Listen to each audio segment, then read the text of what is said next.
Nuestra clase de hoy se titula La Biblia y la crítica textual. Segunda de Timoteo, capítulo 4, versículo 13, dice: Trae, cuando vengas, el capote que dejé en Troas, en casa de Carpo, y los libros, mayormente los pergaminos. Verdad central. La crítica textual es una ciencia que ha demostrado ser valiosa y útil en el estudio de los manuscritos de la Biblia y para el descubrimiento del texto original de la misma. ¿Cuáles son los objetivos de esta lección? Primero, conocer el origen del texto de la Biblia y su relación con la crítica textual. Segundo, valorar el trabajo de los copistas y expertos bíblicos reflejado en nuestras versiones actuales de la Biblia. Y tercero, explicar por qué hay diferencias entre las diversas traducciones bíblicas.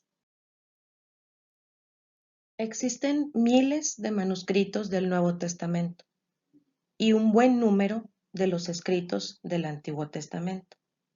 Lamentablemente, ninguna de esas copias es idéntica a la otra. Así que surge la siguiente pregunta: ¿cómo saber qué fue lo que originalmente escribieron los autores sagrados? Y bien, justamente esa es la tarea de la ciencia que hoy estudiaremos, la crítica textual. Cuando escuchamos la expresión crítica textual, algunos inmediatamente piensan en un ataque contra la Biblia. Pero la realidad es que no es así. Los eruditos evangélicos la han usado a la crítica textual como una herramienta útil en el estudio y reconocimiento del texto sagrado original. ¿Qué es la crítica textual? Es la ciencia que se dedica a encontrar el texto original que escribieron los autores sagrados, comparando y analizando las variantes que existen entre los manuscritos descubiertos hasta hoy.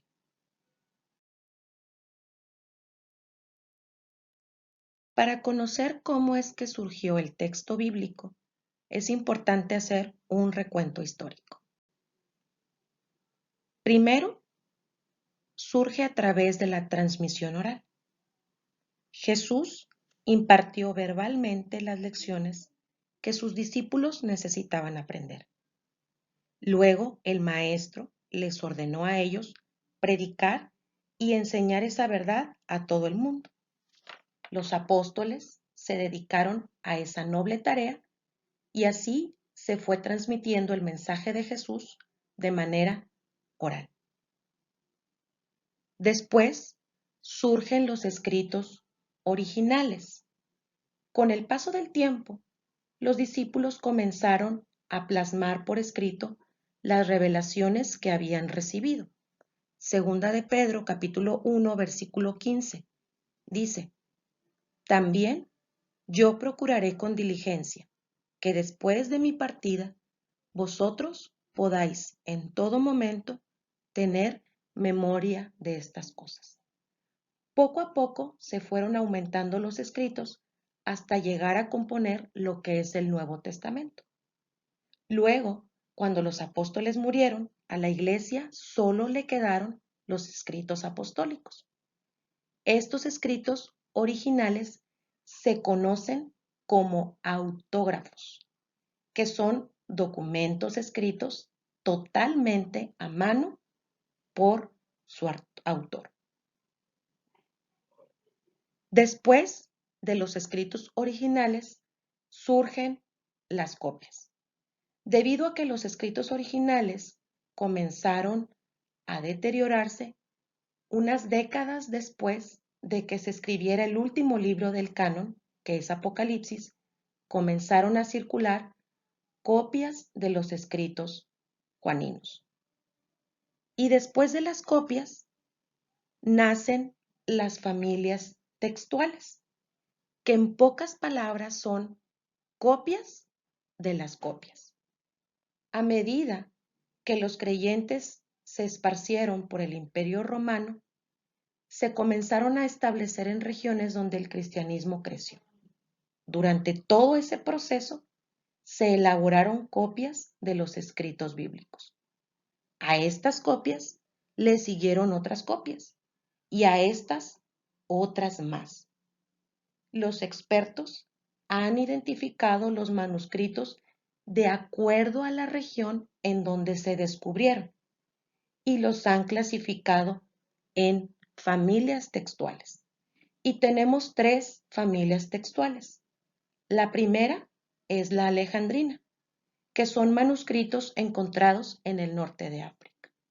La segunda familia es la occidental, que son manuscritos encontrados en Italia y Galia. Y la tercera familia es la bizantina, que son manuscritos encontrados en Cesarea, Antioquía y en el Imperio Romano Oriental. Y es interesante notar que justamente de la familia bizantina, el 80 al 90% de los manuscritos pertenecen a este grupo.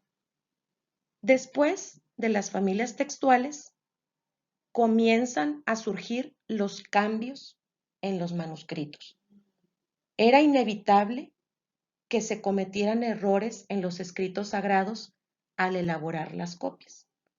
La mayoría de estos errores, como vamos a ver más adelante, fueron accidentales, pero otros fueron de manera deliberada, es decir, de forma intencional. La diversidad geográfica, la calidad de las copias, la capacidad profesional de los copistas, así como la calidad de los materiales en los que se escribían los manuscritos, aumentaron el número de las diferencias entre ellos. Y así es como surge el texto bíblico que nosotros tenemos actualmente. El texto bíblico con el que nosotros contamos no es el texto original, pero es lo más apegado al manuscrito bíblico original.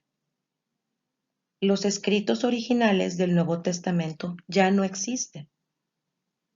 Ahora solo contamos con varias miles de copias en las que aparecen más miles de diferencias entre ellas, a las que llamamos variantes.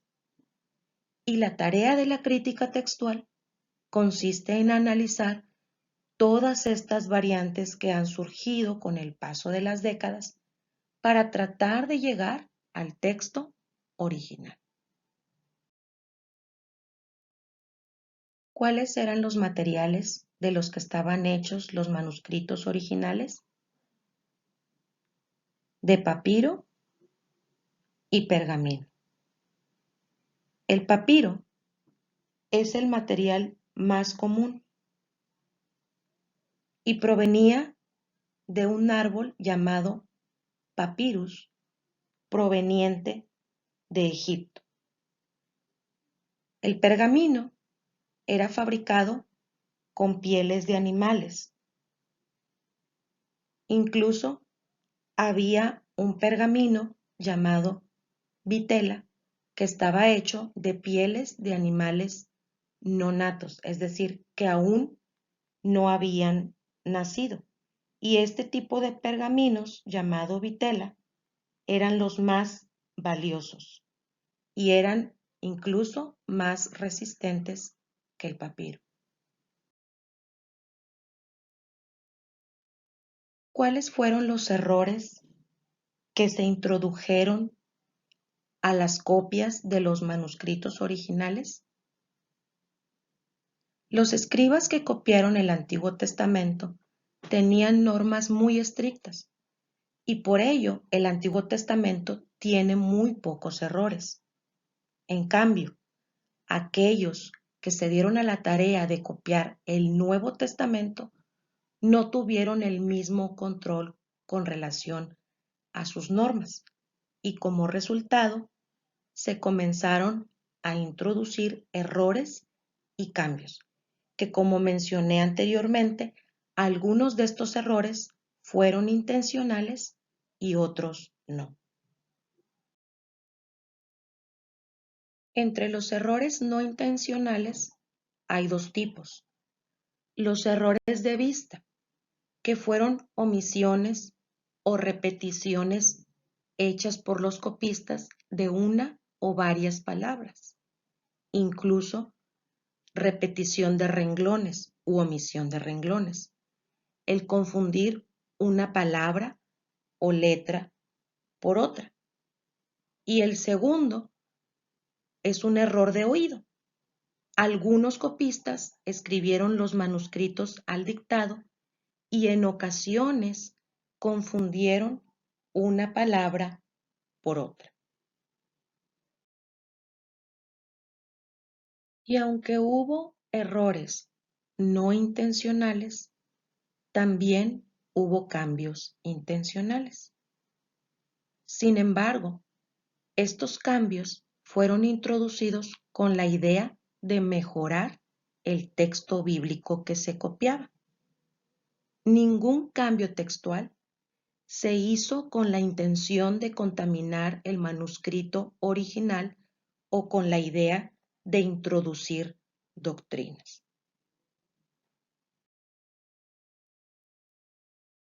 Los manuscritos se clasifican según su tipo en dos. Primero, según la escritura, se clasifican en unciales y en cursivos. Los unciales son escritos en un tipo de letra mayúscula griega llamada uncial. Es muy probable que haya sido este tipo de manuscrito, el uncial, el utilizado por los autores originales. El cursivo o cursivos están escritos en letra minúscula y este tipo de escritura comenzó a usarse a partir del siglo IX después de Cristo. El segundo tipo de manuscritos depende de su forma y se clasifica en pergaminos y códices. Al principio, las hojas de los pergaminos se cosían y se enrollaban, y al leerse, solo se abría aquella parte que se quería considerar. Pero como el manejo y la conservación de los rollos se dificultaba, entonces apareció lo que se conoce como códice, que eran hojas de pergamino, pero ahora eran cosidas por el lomo, muy parecidos a nuestros libros.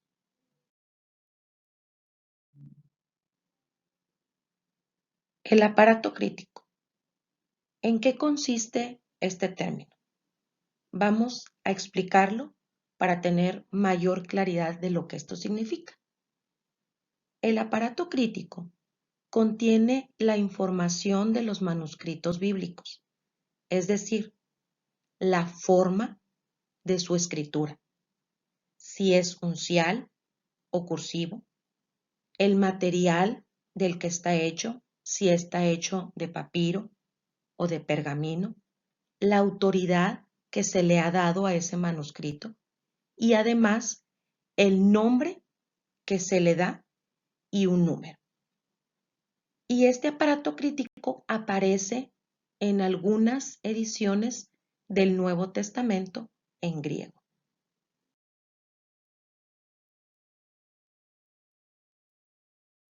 Cuando se habla de variantes de los manuscritos bíblicos, hay quienes dudan de la veracidad o de la fidelidad del texto bíblico que tenemos. Pero la realidad es que la mayoría de las variantes que hay no son graves y son fáciles de explicar.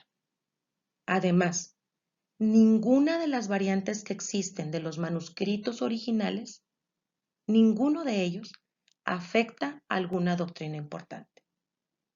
Y con la finalidad de estudiar todas esas variantes que han surgido de los manuscritos del Nuevo Testamento, porque recordemos que el Antiguo Testamento tiene menos errores por las normas tan estrictas que tenían los copistas. Es que se han formulado algunos principios para la crítica bíblica. Y el primero de ellos es preferir la lectura que tenga el respaldo de los manuscritos más antiguos. Mientras más cerca de la fecha del escrito original esté, más posibilidad existe que corresponda a este. Segundo principio, preferir la lectura que tenga el más amplio respaldo geográfico. Si una lectura es respaldada por manuscritos que se encuentran separados en la distancia y en el tiempo, probablemente reflejen el escrito del autor original. Tercer principio, preferir la lectura más breve. Si nos percatamos que algunos escribas tendieron a explicar, aclarar o embellecer el texto, entenderemos que las variantes extensas difícilmente constituyen el escrito original. Cuarto principio, preferir la lectura más difícil. Esto porque la tendencia normal es a simplificar. Y el quinto principio y último es preferir la lectura que se ajuste más al estilo, vocabulario y pensamiento del autor. Si la variante es una palabra, pensamiento o figura que el autor no utilizó en ningún escrito, es casi imposible que lo haya utilizado en esa ocasión. Así que estos son los principios que debe seguir la crítica para poder llegar al manuscrito más original. De la crítica textual han surgido dos posturas. La primera es la del textus receptus. Así se le conoce al Nuevo Testamento, que surge a partir del Nuevo Testamento griego, publicado por Erasmo en el año de 1516. Y se le llama así por ser el texto recibido por todos. Textus receptus. La segunda postura es la del texto crítico.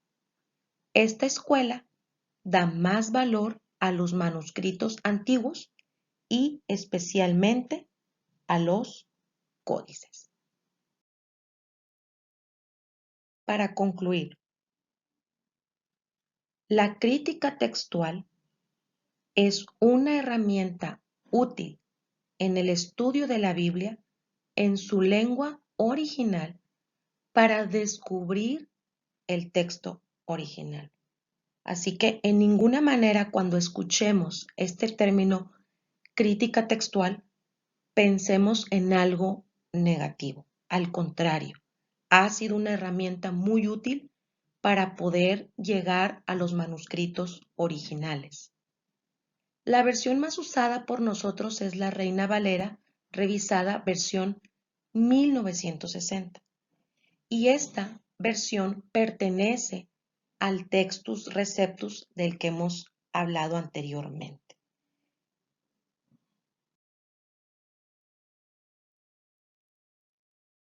Isaías 38 dice: Ve, pues, ahora, y escribe esta visión en una tabla delante de ellos, y regístrala en un libro, para que quede hasta el día postrero, eternamente y para siempre.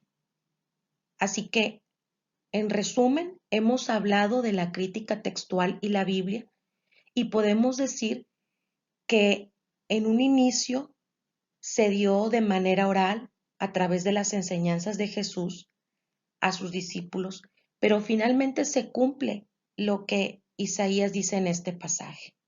Todo aquello que los discípulos escucharon de Jesús, ellos, inspirados, dice la palabra de Dios, por el Espíritu Santo, escribieron lo que el Espíritu Santo les dictaba y la registraron en un libro para que pudiera quedar hasta este día y que pueda permanecer eternamente y para siempre.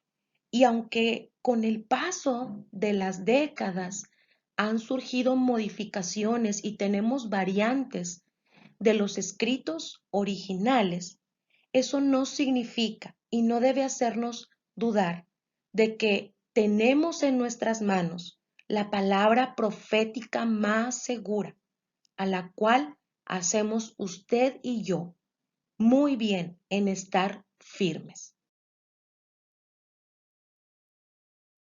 Así que como creyentes debemos estar seguros que nuestra Biblia expresa con fidelidad la verdad que Dios reveló a sus siervos para que la escribieran en libros y la dieran a conocer para salvación y bendición de quienes la recibiéramos. Dios les bendiga.